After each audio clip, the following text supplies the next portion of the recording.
Hey, what's up? It's your girl, DJ Calypso, and I'm here creating with Creative Masterminds. Beautiful. So, madam, how are you doing today? I'm doing well. How are you? I am blessed. I'm so happy that you got the strength to get out of bed today. Not for real. Genuinely. They don't even know. They don't know. They don't They know. don't know. The girls know, but The nobody. battles It's we're insane. fighting through right now. It sucks. We're just gonna hop right into it. I grew up on it. Okay. Like, I grew up taking singing lessons, piano lessons. When I was in middle school, I used to play the trombone. I wanted to be different. And then I ended up playing the flute. And then even past like that, when I put the instruments down, like music has always just been like a staple for me. It's kind of been a way to just like, yes, like cope, but also it's just like a hobby. Like I love sitting and discovering new artists or new genres that I'm not familiar with. And just like seeing how far music can take me. It's so diverse and universal and like, yeah, that shit hard. So.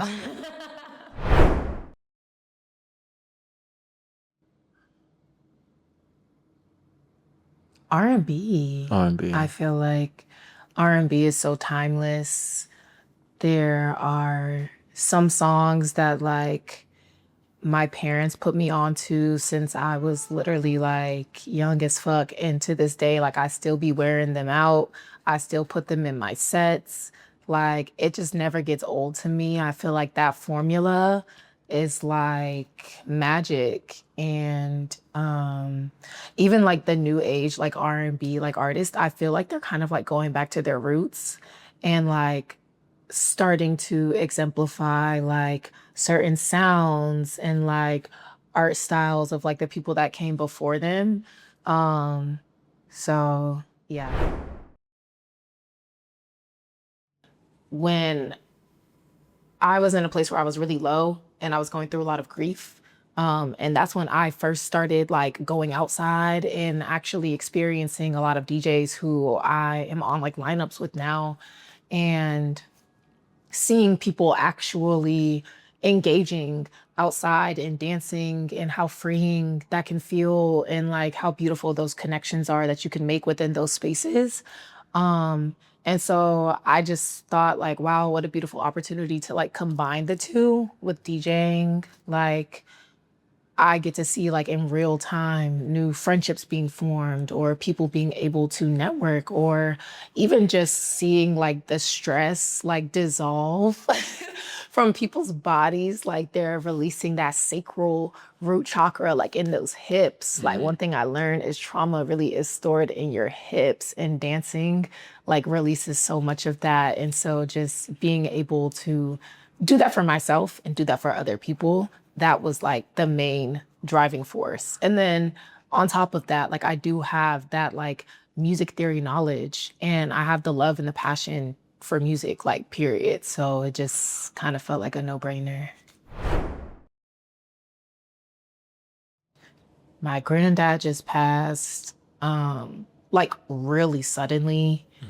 I was going through a very tumultuous breakup in the sense that like it just revealed a lot about myself that I don't think I knew I needed to deal with, but like I had to become ready to deal with it because I didn't want to be stuck within that same version of myself. And then obviously just like I'm young, I don't really know exactly what it is I want to do like with my life per se. Not that you don't ever have to have it fully figured out, but like I just didn't even know where, like what direction I wanted to take anything, where to start. I think I was still working as like a full-time makeup artist at the time, but I recently graduated from undergrad and like all of my clientele was back in like Athens because that's where I went to undergrad. And so like I'm literally starting from the ground up, also going through a breakup. Like it just was too much. But my friends, they definitely were very vital in me getting through that. And they like to go outside. They like to throw ass. They like to just have a good time. And they put me on to a lot of like different events and DJs. And they just really helped me get out of that slump and like enjoy life again and not get so caught up in everything else. So I think during that time when I was feeling very, very low, like I started therapy and everything. And a big part of that was breaking out of that need for like external validation and wanting to like caring about how I was being perceived and what people thought about me. And so I think once I was able to fully step into just being like being Shamari and being unapologetically me, the me like that is like loud as fuck, but also like emotional as fuck. I'm very sensitive. People don't know that. And very kind and very passionate and all of these, I have a lot of big feelings and my personality is very big and it can rub people the wrong way sometimes because they're not comfortable with being themselves and they're not comfortable with taking up space. But I had to stop allowing myself to like shrink myself because it might make other people uncomfortable. And I just think with DJing even more, like it's just allowed me to like spread my wings even further. And it still be rubbing people the wrong way. I don't care though. And just take up space and show up and be loud and just be like, oh my God, yes, like let's all be freaking goofy and weird together. Like, who cares? Like, let's dance. Like, this is literally what we're here for. So, I mean, we only get one life and you have to live your life for you. And I think for me, that was like a huge turning point was just realizing like, ew, like I'm so tired of doing so much like for other people or to make other people or doing what I feel like other people are expecting me to do. Like that is so unfulfilling. And I don't want to feel like this for the majority of my life. Like, no, like I've watched, you know, like my parents go through jobs and stuff like that and be unhappy and not feeling super fulfilled by that because I don't think that they were doing what they really wanted to do. And I'm like, I don't want it to take 20, 30 years for me to finally have like this aha moment and be like, now I know. It's like, no, like I had a feeling like I'm very intuitive. I feel like we know what we want. We know what we want for ourselves. And it's just a matter of you being bold enough to just, really audacious enough. I think that's the word, a better word, to just go after it. So anybody who needed that advice, I would literally just be like, bro, like whenever you are ready to stop being scared. Actually, no, you don't have to stop being scared. You just have to do it even when you're scared. And like, I feel like even if you got to fake it till you make it at first, it's okay because your brain doesn't know the difference between a truth and a lie. So if you just fake it and you like, okay, this is me, this is what I'm going to do, eventually that's literally going to morph into you, like genuinely, because that's what you've been training your brain to do. Like, that shit is so cool. Anyway, yeah, that's what I was saying. I was just saying, listen, like when you're ready to do it scared and start living for you, like that's when things are gonna just start clicking together. But like we're the only ones that can like do that for ourselves. So you have to be ready like for yourself. Yeah.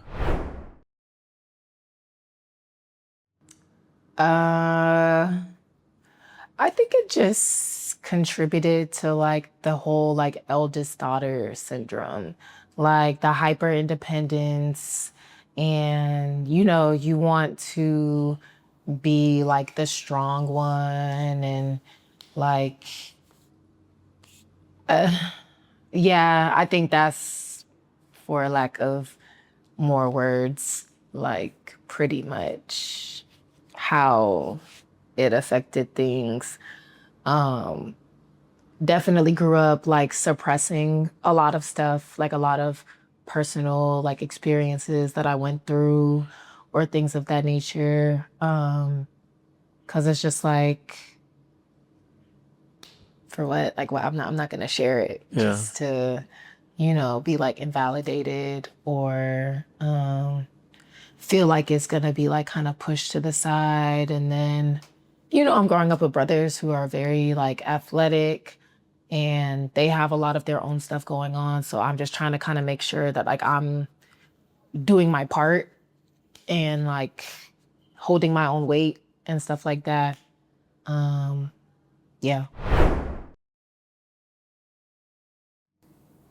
It's what we're taught. Yeah. Like, It is. Because then if we like, you let it out, and I mean, misogyny and things of that nature too, like you allow yourself to be vulnerable and all of a sudden you're too sensitive or you're getting called bitchy or, you are more forthcoming like me and you confront things head on and all of a sudden you're aggressive. Yeah. So I think when you expressing your emotions gets labeled as like negatively so often, like it just becomes easier to be like, okay, well, fuck it. Like, I'm gonna just keep it to myself. But that's not healthy for anybody. Yeah.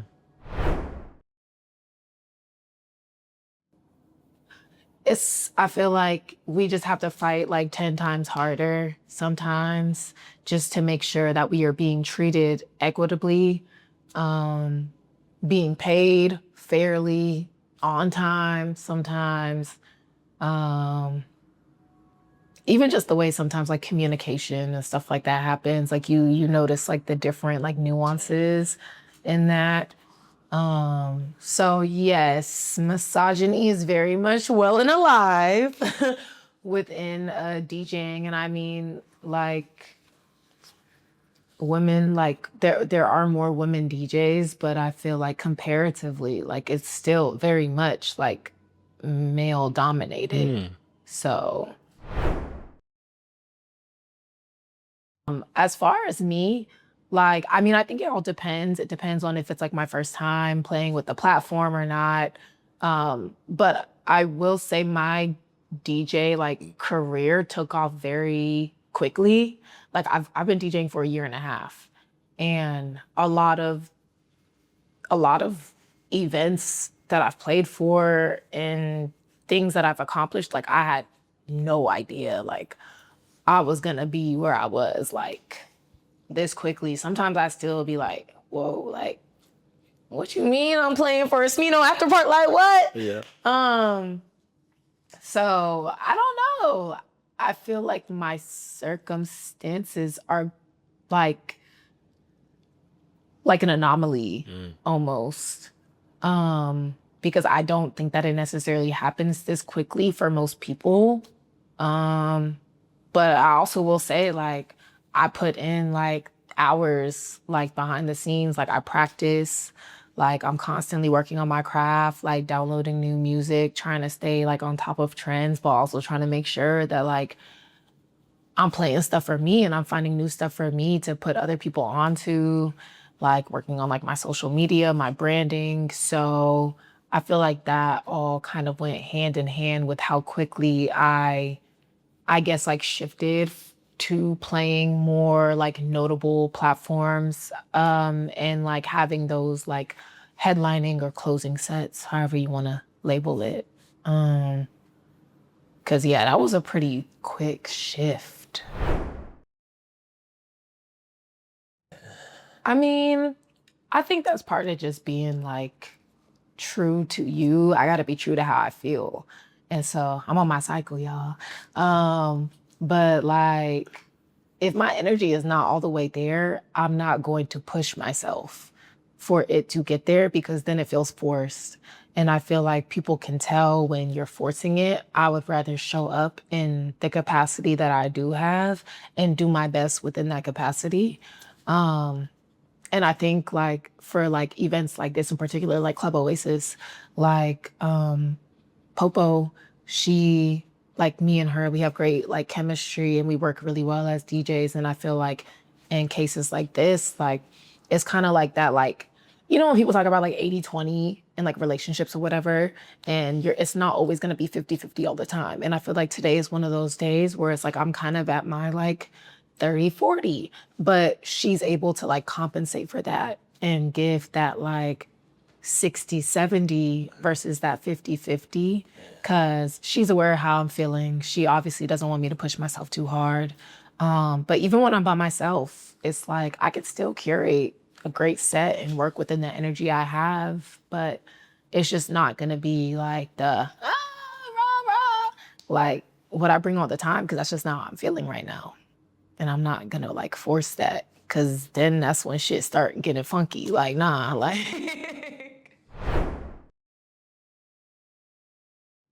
I would definitely say to please, please, please, like actually be intentional with learning like your music theory, learning how to beat match, learning how to mix and key, learning about phrasing.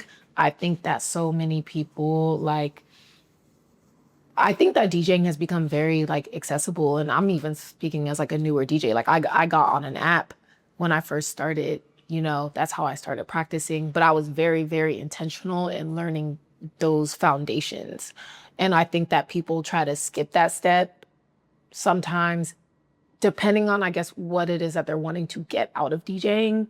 Because some people do it because that's what's hot right now, and they want like that moment, and they think, okay, like I just need to, you know, go viral a couple times, and it's like, no, there's a lot more to it than just simply playing music, especially when it is like a customer service job. At the end of the day, like you're trying to make sure you're maintaining the energy, you're trying to make sure that people have a good time. And I think that those basics are a really good big part of that. But also, like, I would tell them not to get too caught up in DJing a certain way. There's not like a right way to be a DJ. Like, you don't have to confine yourself to any one way. You don't have to confine yourself to any one sound. Like, it's okay to really be open format, but it's also okay to not be. Like, if you do want to be like sound specific, like all of this shit is just up to your interpretation. Like, the world is really your oyster. And yeah, like just move authentically, move with love, and move with integrity, because it's some very interesting characters, and they'll try to like suck you into the way that they move and stuff. And like, I feel like just authenticity gets you everywhere. It's gonna get you so much further than all that other shit. And leave that whole comparing shit where it's at. Cause like your journey is your journey. And there's not like a right time or right place or anything like that. Like, all of these venues and spaces are literally just that. Like, we are the ones who make them what they are and bring that energy there. So it's like, just know your worth, know your value, be authentic, and have fun with it. That's pretty much it.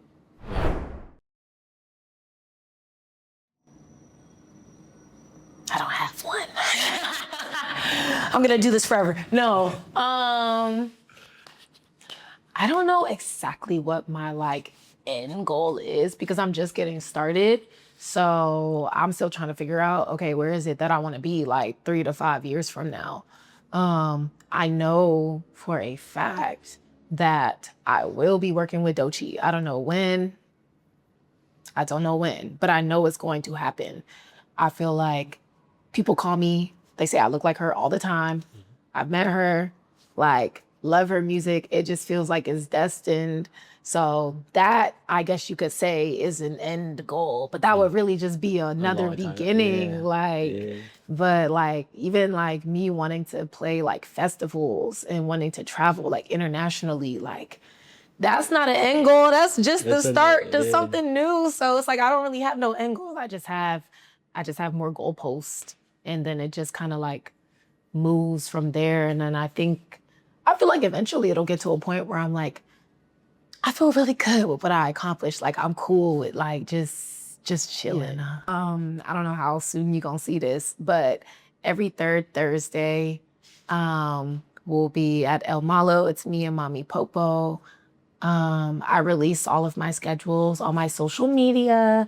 So you can find me at Calypso, Caly